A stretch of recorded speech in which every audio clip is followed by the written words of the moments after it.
السلام علیکم ورحمۃ اللہ وبرکاتہ۔ نحمدہ ونصلی علی رسولہ الکریم، اما بعد فاعوذ باللہ من الشیطان الرجیم، بسم اللہ الرحمن الرحیم۔ وقال النبی صلی اللہ علیہ وسلم انما الاعمال بالنیات، صدق اللہ العظیم۔ میں نے آپ حضرات کے سامنے ایک حدیث مبارکہ پڑھی ہے جس کا ترجمہ یوں ہے: بے شک اعمال کا دار و مدار نیتوں پر ہے۔ یہاں پر اعمال کا تذکرہ ہے۔ اعمال عمل کی جمع ہے اور عمل کہتے ہیں کرنے کو۔ یاد رہے اسلام کے دو بنیادی جز ہیں، نمبر 1 ایمان، نمبر 2 اعمال۔ اور یہاں پر اعمال کا ذکر ہے۔ اعمال کے اندر 5 چیزیں ہوتی ہیں: کلمہ، نماز، روزہ، حج اور زکوٰۃ۔ میں دوبارہ ریپیٹ کر دیتا ہوں: کلمہ، نماز، روزہ، حج اور زکوٰۃ۔ یہ اعمال کے اندر 5 چیزیں ہیں۔ ان اعمال میں جو 5 چیزیں ہیں ان کو صحیح رکھنا ہمارے لیے نہایت ہی ضروری ہے۔ بالکل اسی طرح نبی علیہ السلام نے اعمال فرمائے ہیں اور وہ 4 قسم کے ہیں۔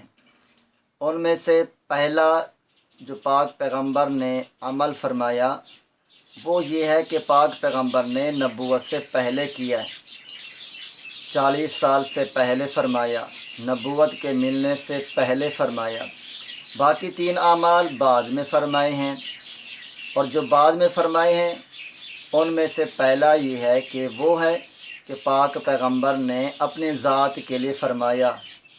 مثال کے طور پر جیسے 11 بیویاں، یہ پاک پیغمبر کی ذات کے ساتھ خاص تھا۔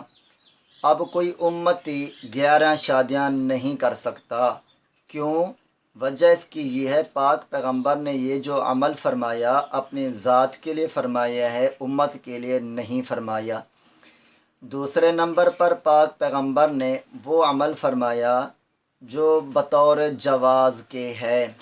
مثال کے طور پر بندے کو گھٹنے کی تکلیف ہو یا کسی قسم کی تکلیف ہو، بیٹھ نہ سکتا ہو، کھڑے ہو کر پیشاب کرنا، جیسے کہ پاک پیغمبر علیہ السلام باہر تشریف لائے، پاک پیغمبر نے کھڑے ہو کر پیشاب فرمایا۔ یا گھٹنے کی تکلیف تھی یا بارش آئی تھی، چھینٹوں کا خدشہ تھا وغیرہ، تو پاک پیغمبر نے یہ عمل فرمایا بطور جواز کے۔ 2 عمل ہو گئے، ایک اپنی ذات کے لیے، دوسرا بطور جواز کے لیے۔ جواز کے لیے ایک اور بھی میں مثال دے دوں۔ مثال کے طور پر ایک بندہ ہے، کھڑے ہو کے نماز نہیں پڑھ سکتا، بیٹھ کے نماز پڑھتا ہے، تو پاک پیغمبر نبی اکرم شفیع اعظم صلی اللہ علیہ وسلم نے بھی بیٹھ کے نماز پڑھی ہے بطور جواز کے، کہ اگر کوئی امتی میرا تکلیف میں ہو وہ بیٹھ کر نماز پڑھے۔ 2 ہو گئے۔ نمبر 3 پاک پیغمبر نے عمل فرمایا اپنے لیے نہیں، اپنے امت کے لیے فرمایا، اور شروع سے آخر تک یعنی ہمیشہ وہ عمل فرمایا، وہ امتی کریں گے، اسے سنت کہتے ہیں۔ جو پاک پیغمبر نے اپنے لیے نہیں امت کے لیے فرمایا ہو اور ہمیشہ فرمایا ہو وہ سنت کہلاتا ہے۔ تو اس لیے ہم سنت پر عمل کریں گے، نہ کہ ہر حدیث پر عمل کریں گے۔ یاد رہے ایک لفظ ہے حدیث اور ایک لفظ ہے سنت۔ ہم نے ہر حدیث پر عمل نہیں کرنا، ہم نے ہر سنت پر عمل کرنا ہے۔ آگے لفظ ہے بالنیات۔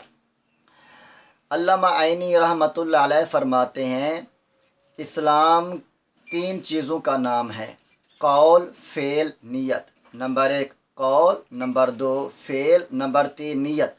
یہاں پر نیت صحیح کرنے کا حکم دیا گیا ہے، کیونکہ جتنے بھی ہم اعمال کریں گے، کلمہ، نماز، روزہ، حج، زکوٰۃ، اگر ہماری نیت صحیح نہ ہوئی تو اللہ تبارک و تعالی قبول نہیں فرمائیں گے۔ تو اس لیے نیتوں کو ٹھیک کرنا چاہیے۔ یہاں پر کافی سارے واقعات ملتے ہیں، لیکن ان میں سے ایک مشہور واقعہ جو ہمارے ہاں مشہور ہے وہ میں واقعہ آپ کے سامنے بیان کر دیتا ہوں۔ ایک دفعہ کا ذکر ہے، بادشاہ کہیں سفر پر جا رہے تھے، راستے میں سٹے کیا، رکے تو وہاں پر دیکھا کہ انار کے باغات ہیں۔ تو بادشاہ کے منہ میں پانی آیا اور اس کے مالک کو بلایا، کہا کہ مجھے انار کا جوس چاہیے۔ تو مالی نے ایک انار توڑا اور بادشاہ کو جوس کا انار پیش کیا۔ بادشاہ حیران رہ گئے کہ ایک انار توڑا اور اس آدھے انار سے ایک گلاس جوس کا بھر گیا۔ تو اس کی نیت میں فطور آیا، نیت تبدیل ہو گئی کہ اس پر ٹیکس لگانا چاہیے، کچھ نہ کچھ لینا چاہیے۔ تو بادشاہ کی جب یہ نیت ہوئی تو دوبارہ اس مالی سے کہا مجھے ایک اور بھی انار توڑ کر دو اور اس سے جوس نکال کر دو۔ اس مالی نے ایک اور انار توڑا، جوس کے لیے اسے نچوڑا پر جوس نہ نکلا۔ دوسرا توڑا، اس سے بھی جوس نہ نکلا۔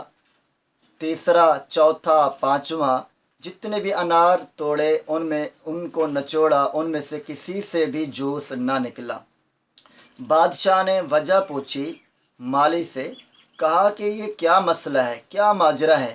پہلے آپ ایک انار توڑ کے لائے ہیں، اس کو ہاف گلاس میں نچوڑا تو جوس نکل آیا، اب آپ نے کتنے انار توڑے اور نچوڑے، ان میں سے کسی سے بھی ایک قطرہ جوس کا نہیں نکلا، وجہ کیا؟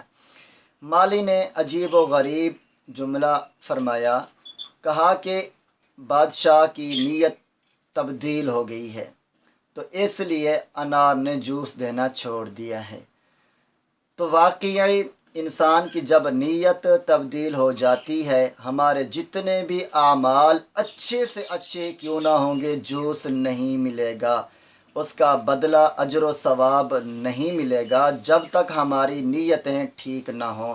تو اس لیے میرے بھائیوں اور دوستو کہ ہمیں اپنی نیتوں کو ٹھیک کرنا چاہیے۔ ہم جتنے بھی اعمال کریں لیکن ان میں نیت ٹھیک ہونا ضروری ہے، تب تو اللہ تبارک و تعالی قبول فرمائیں گے، ورنہ اللہ جل شانہ اسے ڈیلیٹ کر دیں گے، ردی ٹوکری میں پھینک دیں گے۔